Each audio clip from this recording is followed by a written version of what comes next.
Bismillahirrahmanirrahim. Assalamu alaikum. This is Dr. Nausheen Tariq Siddiqui, and we were doing Pharmaceutics 315, course number 315, in which we were doing our second topic. The main topic is extraction. While in extraction, we were doing different types of extraction. And today we are going to do the liquid type of extraction.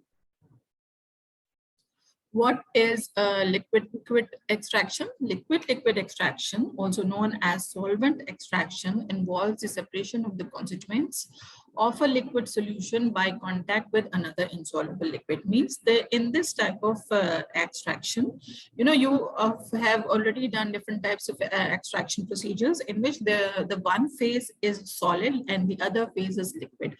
But in this type of situation, or in this type of extraction which we are doing right now, in this both the phases are liquid phases, and there is a transfer of a solute, or the separation of a solute between these two liquids. Basically, the solute which is soluble and the solute which is present in one which is soluble, which is more soluble in another phase, will transfer from one phase to another, from the less soluble to the more soluble one, and you can now thus separate the desired solute you want.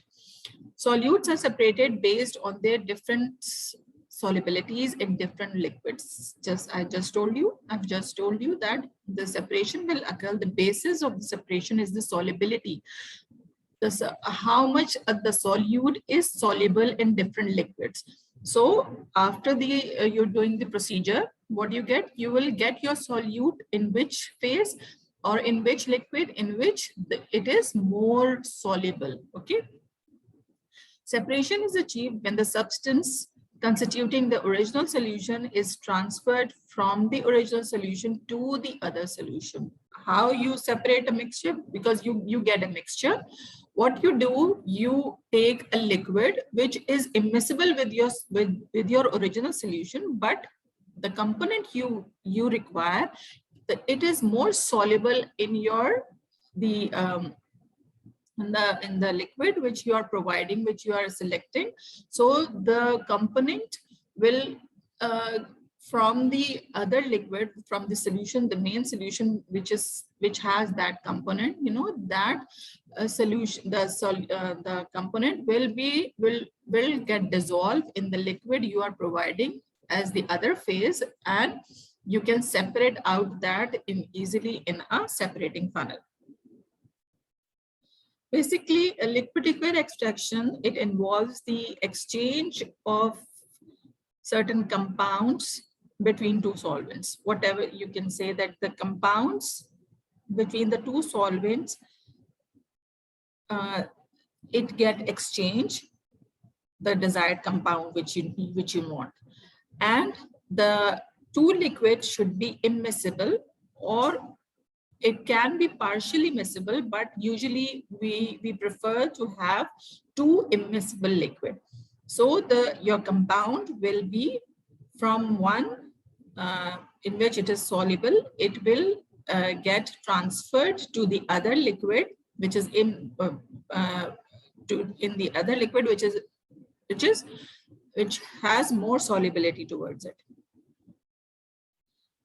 Basically, it is very commonly used for different purposes, like washing an organic phase, for example, to remove inorganic compounds, or to protonate or deprotonate bases or acids, to protonate or deprotonate acids or bases, or respectively for protonate bases and deprotonate acids. So they become soluble in the aqueous phase. Usually what we do certain times, we do it with apparatus known as separatory funnel. We usually use that separatory funnel to use that, but there are continuous processes as well, which I'll describe later. The simplest liquid extraction involves only a ternary, that is 3-component system. It is usually a 3-component system. It is said to be a 3-component system. Why? Because the one is your two are your immiscible solvents, and one is the component which you want to isolate. Okay, the solution which is to be extracted is called the feed. The solution which is to be extracted is called the feed, from which you are getting your component, and the liquid with which the feed is contacted is the solvent. The other means the solution which has your desired component, it is the feed, and from which you are with which it is contacting, or you have added to get your compound dissolved in that. That is called a solvent, which is there as an immiscible liquid. The feed can be considered as compromising the solute A and the carrier liquid C. Solvent S is a pure liquid. The feed can be considered as comprising the solute A. It has, the feed has your solute in that, the component which is required, and the carrier liquid C. The liquid is the carrier is called C, while solvent S is a pure liquid in which your solute is going to dissolve. During contact, mass transfer of A from the feed to the solvent S. Okay, what will happen? When you contact the two liquids, you will shake that. What will happen? The transfer of A from feed to the solvent will occur, with little transfer of C to S. There will be a little transfer of liquid to the solvent itself, to the one which you are using as an extractor. The solvent with solute is then permitted to separate from the carrier liquid. The solvent-rich product of the operation is called the extract. The solvent-rich product, which you have the solvent, which now has your solute, that is the A component, it is now called the extract. And the residual liquid from which the solute has been removed, it is known as raffinate. In some operations, the solute are desired product, hence the extract stream is desirable stream. Certain time the solutes are desirable products. You need that product, okay? But it's not all the time it's like that, because certain times you need to extract those components out of your desired sample. Then it is not called a desirable stream. In other application, the solute may be the contaminant. It can be a contaminant that need to be removed. You have extracted out something and you don't want something in there. So you again do this liquid extraction, and now your solute, whatever the component which you don't want, will go or will solubilize in the other liquid, and that's how you are going. You will be able to basically purify your liquid which you have extracted, and that undesirable product will go out. In that case, in that instance, raffinate is the desirable product stream which is left. Okay. Purpose of extraction: to separate closed boiling point mixture. This is done majority of the time. It is done when the two when we have separating. So we have a mixture whose boiling points are very close. When it is very close, it is very difficult to perform distillation or steam distillation or even fractional distillation. So for when you have that kind of component mixtures, or solution mixtures, then you prefer to do liquid extraction. Mixture that cannot withstand high temperature distillation, and certain times you have materials which are very thermolabile, so you don't want them to undergo or underwent high temperatures. So you cannot perform distillation which requires high temperature. So for that type of separations, you will do the liquid type of extraction, in which there is no need of temperature difference. Example is the recovery of penicillin from fermentation broth solvent. It is done by butyl acetate. How you recover penicillin? You don't want your fermented broth, of course. So you basically do the extraction.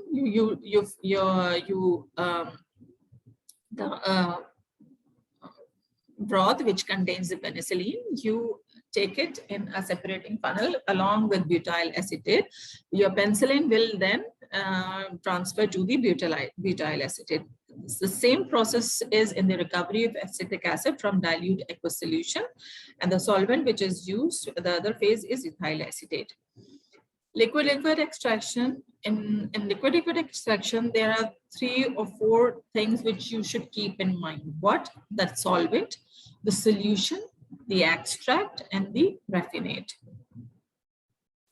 Extraction is the process by which a solute is transferred from one phase to a new phase, is extraction. Usually it is, from solid to liquid state. Usually it transfers from solid to liquid, but liquid extraction, also known as solvent extraction and partitioning, is a method to separate compounds based on their relative solubilities in 2 different immiscible liquids, usually water with an organic solvent. And usually this type in this type of experiment, the 2 immiscible liquids are the the one phase is usually the water phase and the other is the organic solvent phase, which has 2 phases in a separating funnel. Process of dissolved substance transferring from one phase to another phase, which are immiscible or restrictedly miscible, is named liquid-liquid partition, or partition between the 2 phases of liquid. I hope you remember what is partition or partition coefficient. So the basis of this type of extraction is partition coefficient, means the relative solubility of your component in the 2 immiscible liquids. So the partitioning will be how much your component is more soluble or less soluble in any of the 2 liquids which you are using as a 2 separating 2 immiscible liquids. So your component will be divided according to its relative solubility for the 2 phases. Liquid-liquid extraction, basically it depends on the liquid-liquid equilibrium. This is also known as partition coefficient. A liquid-liquid extraction system contains at least 3 components. These are a carrier liquid, that is in the feed, the extracting solvent, and the solute. For example, in the process of extraction of penicillin from the fermentation broth, in the last slide you have seen these example, where penicillin is the solute, water is the carrier, and butyl acetate is the solvent, which is extracting out. The equilibrium data for liquid-liquid system are of vital importance in the selection and design of an extraction equipment. Basically, what you do, this equilibrium data, you basically get it from different sources, and you basically calculate the equilibrium. At what stage you can get the equilibrium. But here I'm not going into the detail and I'm not showing that equation. But while you are doing the liquid-liquid extraction, you basically calculate the liquid equilibrium data. And that's how you know that how much of your solvent or the component is basically soluble or is soluble in which medium. Okay, that's how you select. Basically, after this you are able to select which solvent you want for the extraction.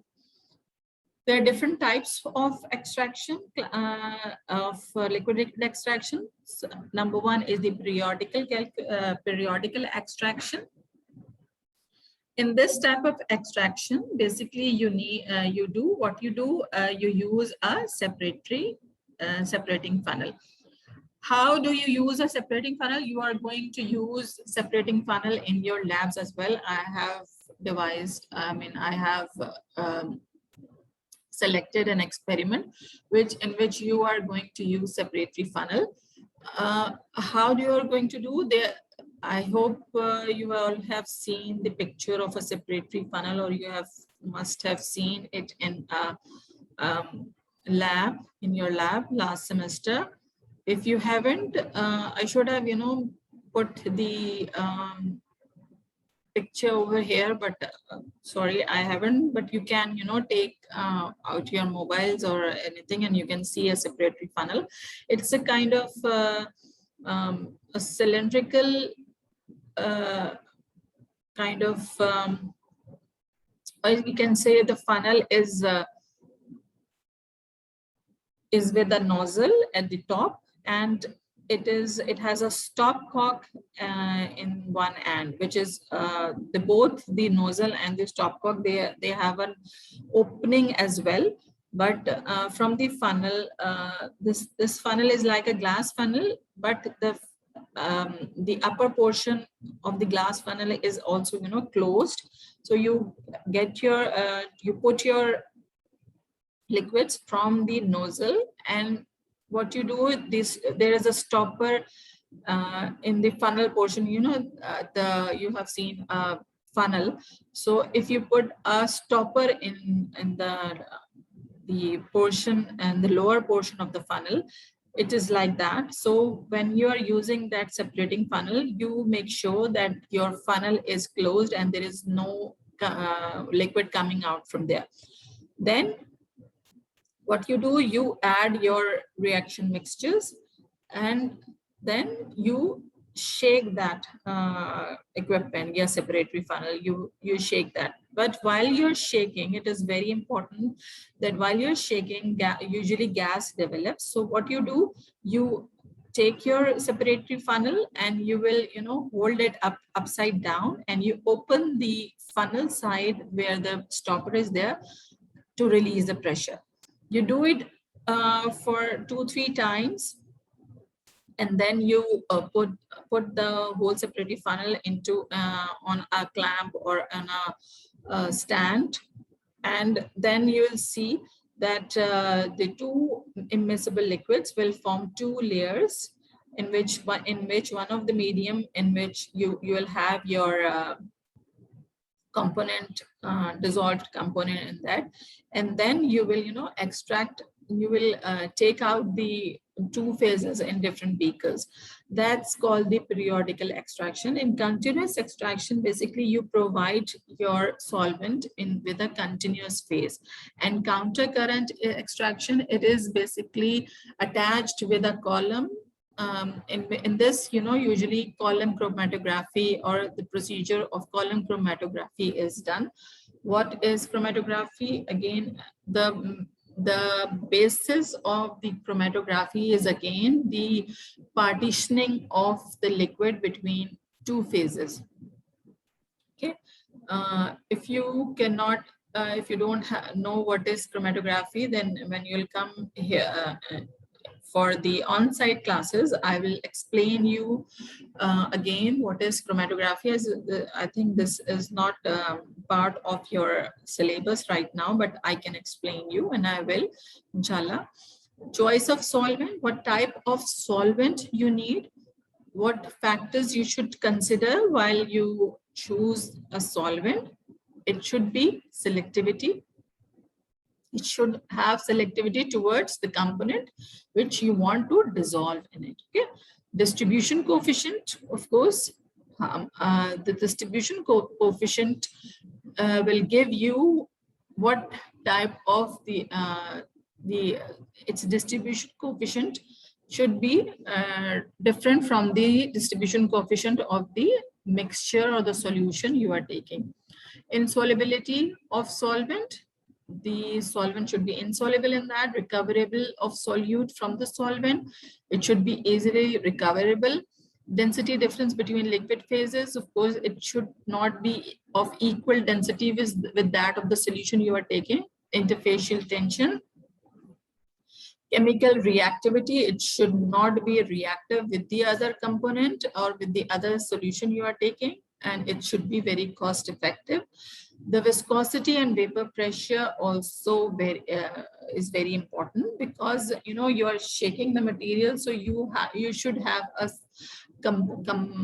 solvent which has a good viscosity, and it should have considerable vapor pressure. Should not build too much vapor pressure, basically. Okay, it should not be flammable, and least toxic. It should not be toxic. What are the advantages of solvent extraction? Selectivity of extraction directly from fermentation broth or from reaction medium in the case of biotransformation, wherein whole cells or enzymes are used for conversion of substrate into a desired product. Basically, what the basic advantage is that you are getting your like in fermentation broths, your in penicillin, in case of penicillin, you are getting your penicillin directly from the fermented broth. Otherwise, you have to perform certain biotransformation reactions with the enzymes, and that enzymes, can affect your penicillin or your any of the product you are making. So it is very good that you are selectively only getting the penicillin out of the broth. So this is kind of advantage that you are being selective and you have your desired component without changing in it. Reduction in product loss due to hydrolytic or metabolic or microbial degradation as the product is transferred to a second phase with different physical and chemical properties. Basically, you minimize its loss, which can occur due to hydrolytic, metabolic, or microbial degradation, which if you use certain other methods, you can, lose your compounds due to their hydrolytic or metabolic or microbial degradation. So you get your compound very effectively. Suitability over a wide range of scale of operation. It is very suitable over a wide range of operations. Principle of extraction, as I've told you, it's partition coefficient. Solvent extraction depends on a favorable distribution of the solute between the solvent and the feed stream. Between the solvent and the feed stream, the two important parameters which fix the number of extraction stages and the solvent usage are distribution coefficient and the selectivity factor.